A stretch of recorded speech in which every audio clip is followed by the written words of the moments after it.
Hello everybody, my name is Poison Doug, and we're going to have a peasantry replay here on Total War, Warhammer 2. So, let's get into this pause. This is going to be a kind of a quick match, believe it or not, because, well, peasants, they have the stopping power. They have the force. No, they don't. Don't believe anything I'm saying here. Alright, so we're going to have a front line of men-at-arms with shields. Nothing too special. Always make sure to get the shield with any, like, missile faction. They're like an extra 50 gold. Pretty worth it. It stops a lot of the fire from like orc air boys or the rest of the airs. It makes so the airs are just no longer efficient. So front line of just 4 of these cheap peasants with a secondary line, like very like spread out line of spearmen and arms with shields. Of course, got to have the spearmen. Make sure to stop any boar boys or spider riders or anything powerful, squig hoppers, something like that. As long as you slow down the approach to the peasant bowmen. And of course, 4 units of peasant bowmen. Now, 2 units are going to have fire arrows. A little mistake on my part here.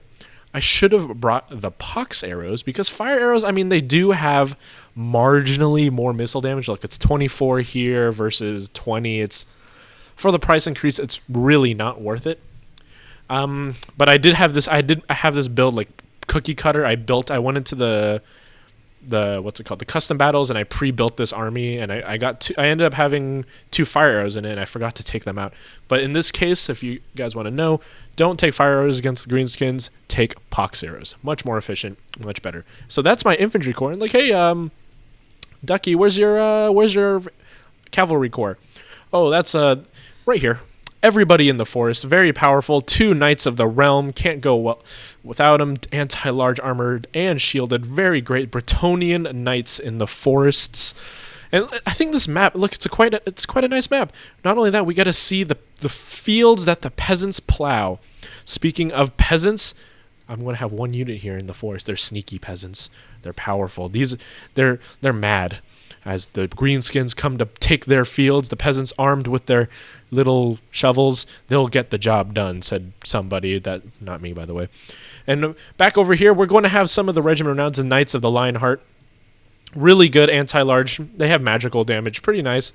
I just like the stat increase in general. I realize that the magic damage isn't the most important thing against greenskins, but if you ever fight like vampire counts or any form of undead faction, this unit is a must bring. I'm going to have some questing knights. I need my anti-infantry armor piercing just in case my opponent brings some black orcs. Very important in the matchup against black orcs.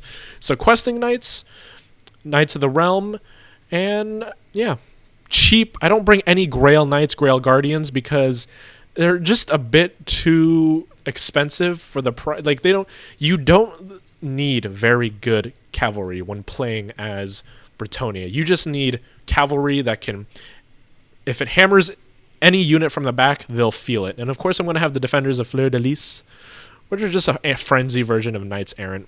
Very powerful anti-infantry frenzy, just really good overall. So you just have a cavalry corps supported by a paladin and a Fey Entranchus with the Chalice of Potions and healing spells. Gotta have the paladin, very useful when defending your lords. Now my opponent, on the other hand, is a little, you're going to see here, he has quite a miss. It's unfortunate for him, but he also deploys in the forest. He's going to have a line of night goblins, not very good against horses, I'll have you know, and squig hoppers to support. A lot of anti-infantry power there.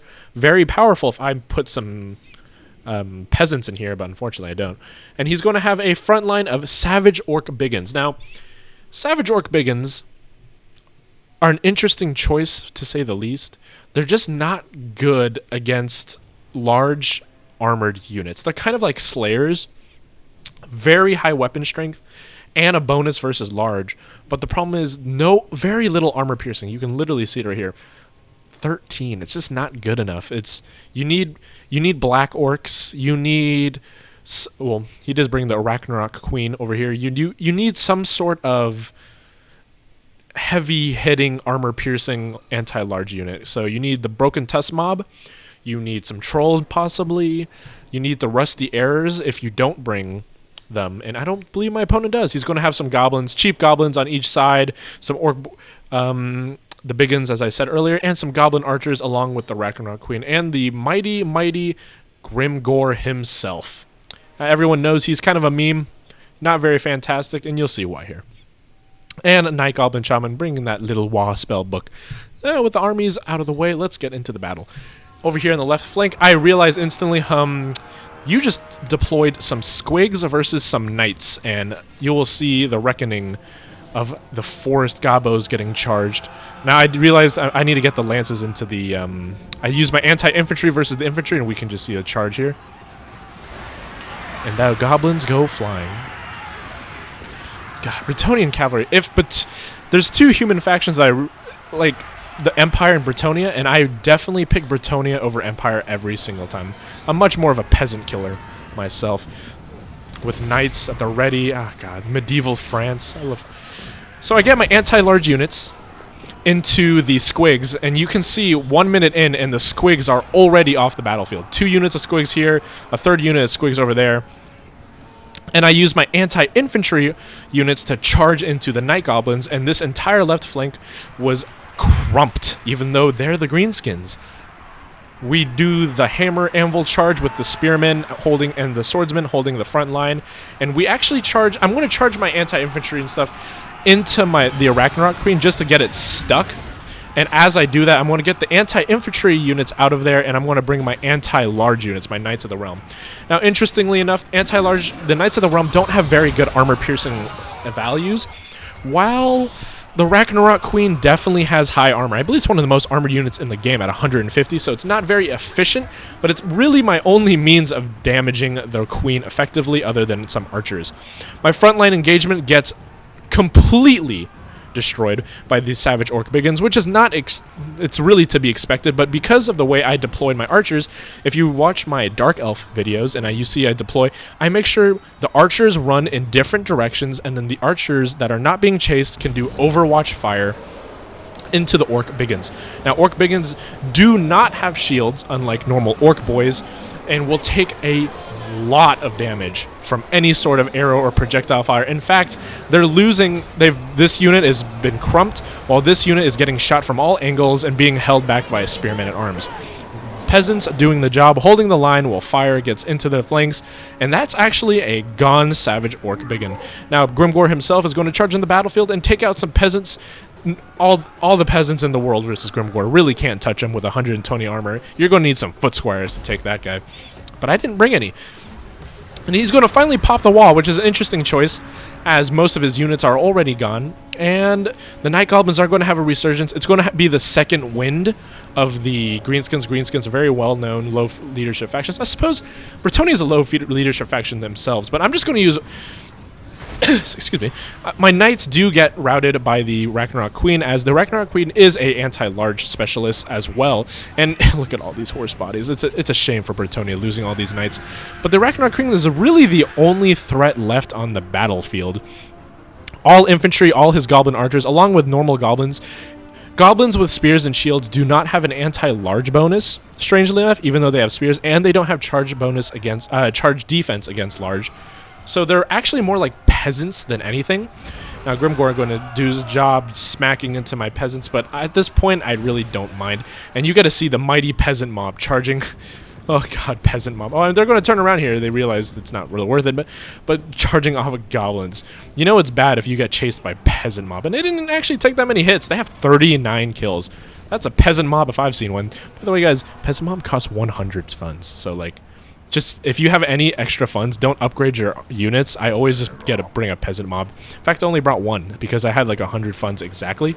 Now, as I said, the last bastion of the enemy army is going to be this mighty, mighty Arachnarok Queen. As she gets surrounded, I did send my anti-infantry cavalry in here because they do have armor piercing. And those armor piercing values are going to hold true against the Arachnarok Queen, even though... they're not anti-large lance. They're not really meant for fighting, but as long as it's armor piercing, it'll do good damage. And of course, some arrows are going to come in and do damage. Projectile is always a decent hit against queens. Of course, with fire arrows too. Wow. And with that will be a quick and easy flank and spank. Bretonnia is my favorite human faction, like I said earlier. But a lot of mistakes made my opponent. I think it's kind of easy to say he was pretty new, most likely, so I'm not too proud of this win. Let's get into unit statistics here. 1339 deployed, only 400 lost versus 1313. I actually had more numbers in the Greenskins. That's saying something. But I really like the whole Bretonnia, like, you don't bring anything elite in your Bretonnian armies when I play. Always go for a huge, wide, sweeping army, because if you bring a small elite army, it's too easy to overwhelm. The problem with that is, like, the whole game plan of Bretonnia in general is the whole hammer and anvil concept. So players will naturally go to, well, I need a strong anvil and I need a strong hammer. So let me bring some Grail Guardians, let me bring some Foot Squires to be battle peasants, right? I need a strong hammer and anvil. Except in reality, if you do that, you're too bunched up, and it's too easy for your opponent to actually overwhelm you. So the general game plan, at least for me when I play Bretonnia, is just have many different weak hammer and anvils in different locations, along with fire support from peasant bowmen. Because peasant bowmen really punch above the weight that most people expect. Like, if Bretonnia didn't have, like, good archers, Bretonnia would probably be a bottom tier faction. I'll say that, because the archers bring enough utility along with cheap infantry, one peasant mob getting 39 kills, God, and just a front line of peasants that hold out okay. They get the job done, and the Knights of the Realm, along with the Knights Errant doing their job. Well, the questing Knights, they're just cheap, efficient. You don't need super good units, and then you always have the healing of the Fan Trenches to get your Knights back into combat. Now, my opponent here, he kind of went for a full-on, I'm going to try to kill these peasants as fast as possible kind of build, because a lot of his units have shields, 4 units with shields, 3 units with shields, except Savage Orc. He tried his counter with Savage Orc Biggins for my large units. Instead, he charged them in my peasants and completely murdered the peasants, mind you, but not efficient. They're meant for fighting large units, and the bowmen did useless. The Squig Hoppers got murked right at the beginning, and the Ragnarok Queen did well, but just didn't get enough value to be of use. And Gripgore himself didn't do badly himself, but let's see a greenskin build that actually would be much more useful in the Bretonnia matchup. Now, Bretonnia is, I think Bretonnia versus Greenskins, I think Bretonnia has the advantage. Bretonnia is just such a powerful faction in general, like against Wood Elves, any kind of archer faction. Bretonnia is considered sort of a hard counter, I suppose not hard counter, but suppose it's a good matchup. I believe that's the term to use. But let's go to Greenskins and let's see, how do we fight against Bretonnia? Let's bring, okay, it's a mix-up between Azag the Slaughter and Wurzag. I'm actually going to get Wurzag here, mainly because of one very specific ability. First of all, let's get some Bonewood Staff, very powerful. And do I need the Squiggly Beast? I actually don't think I need it. And the Foot of Gork for killing the very powerful Brain Busta, Gaze of Mork. Let's go. Here we go. Foot of Gork. And abilities, you need this ability. It's called Effigy of the Git. And it roots an opponent. And the mobility of Bretonnia, you need the ability to root. It's just too powerful. It's something you have to bring. Now, my opponent chose something interesting here. They did not bring any Black Orcs, which is okay. It's okay to not have Black Orcs. Do I need a big boss? Probably not. I don't need big bosses for this kind of duelist big one. No. So it's okay to bring no form of Black Orc in this matchup, because it's not like there's anything that's like that powerful in terms of fighting infantry versus infantry. So we can go along with that theme of not bringing any form of Black Orcs, which is fine. You can meet numbers with numbers. So what do you want to bring here? So a lot of people will go straight to Savage Orcs, because Savage Orcs will destroy peasants, no problem, all day, every day. I'm actually not going to do that, because, as I said earlier, the archer units of the Bretonnian army are just a tad bit too efficient to not bring shields of some sort. So I'm just going to go with normal orc boys. Now, you need something to stop the flanks. Get some nasty skulkers in there. 4. I think 4 is actually too small. So let's go by tournament rules, by the way. Tournament rules, you can only bring 5 of a single unit. 5 orc boys, 2 nasty skulkers. Gotta bring the 8 peak loonies in there because they're just unbreakable. There's literally no reason not to bring them. Do I need the warlords boys? I really don't think I do. And here's where I would honestly pick up 2 black orcs, but let's go with that theme, then not bringing black orcs. And let's go with 2 big orc boy biggins just for some flanks. Make sure to add some pressure just in case he gets into it.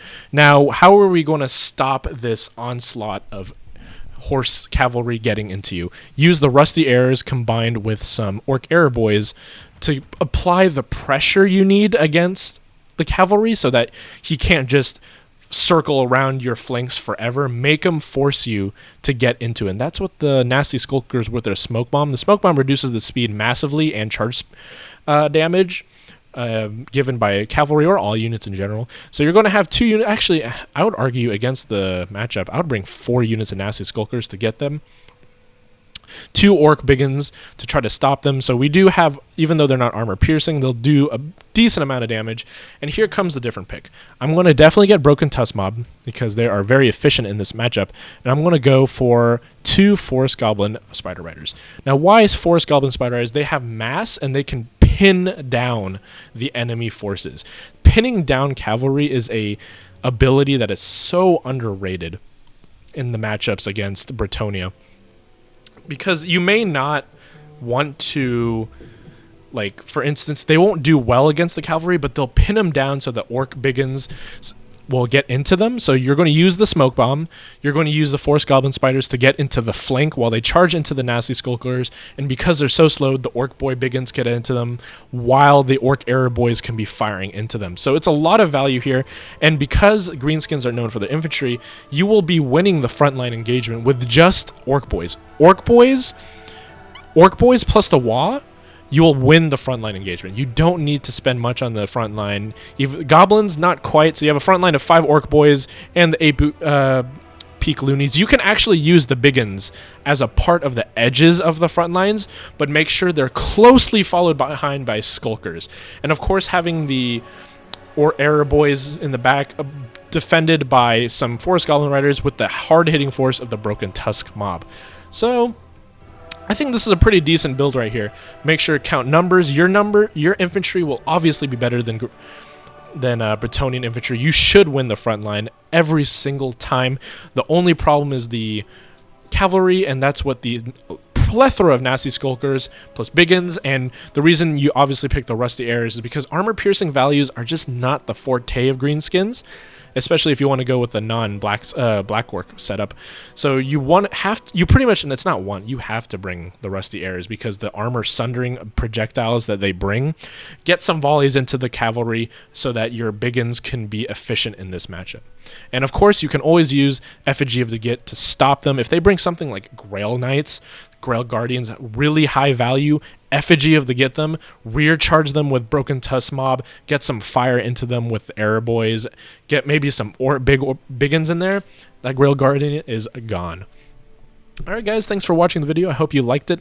Leave a like if you liked, obviously, and subscribe if you want more. I'll catch you guys later.